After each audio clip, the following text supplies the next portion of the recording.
বন পাহাৰ পথাৰ জান জুৰি ধ্বংসৰ ফলত কাজিৰঙা চৰম সংকটত পৰিছে। কাজিৰঙাৰ সুৰক্ষাৰ কথা ভাবি বোকাখাত তথা কাজিৰঙাবাসী চিন্তিত হৈছে। আৰু এনে পৰিস্থিতিতে আমি দেখা পাইছোঁ যে সাধাৰণ মানুহৰ ওপৰত বহুবোৰ নিষেধাজ্ঞা আনিছে এইখন বন বিভাগে। অথচ বৃহৎ বৃহৎ হোটেল কোম্পানী, ধনী ধনী ঠিকাদাৰ আৰু মন্ত্ৰী আমোলাৰ মানুহৰ কাজিৰঙাত ৰাতাৰাতি তেখেতসকলে মাটিৰ শ্ৰেণী সলাই পেলাই ইয়াত বহুত তেখেতসকলে খেতি মাটিক, ঘৰ মাটিক, তেখেতসকলে বিলৰ মাটিক নিজৰ কবললৈ নিবলৈ সক্ষম হৈছে।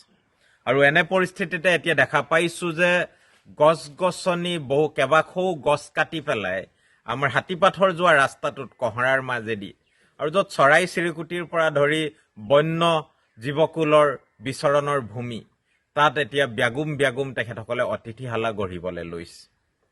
এই ধৰণে যদি কাজিৰঙাখনক কেৱল মাত্ৰ ধ্বংসই কৰি থাকে, যদি তেখেতসকলে গছ গছনি সকলোবোৰ কাটি শেষ কৰে, তেতিয়া কাজিৰঙাৰ চৰাই চিৰিকুটি ক'ত আশ্ৰয় ল'ব?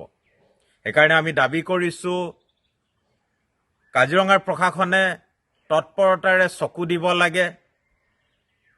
তেখেতসকলে এইসমূহ ধ্বংসকাৰী প্ৰকল্পৰ বিৰুদ্ধে সজাগ হৈ মাত মাতিবৰ কাৰণে আমি উনুকিয়াই দিছোঁ, মনত পেলাই দিছোঁ।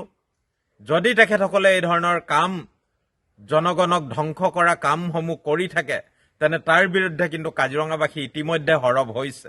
বহু অঞ্চলত আমি বাধকতা কৰি আছোঁ।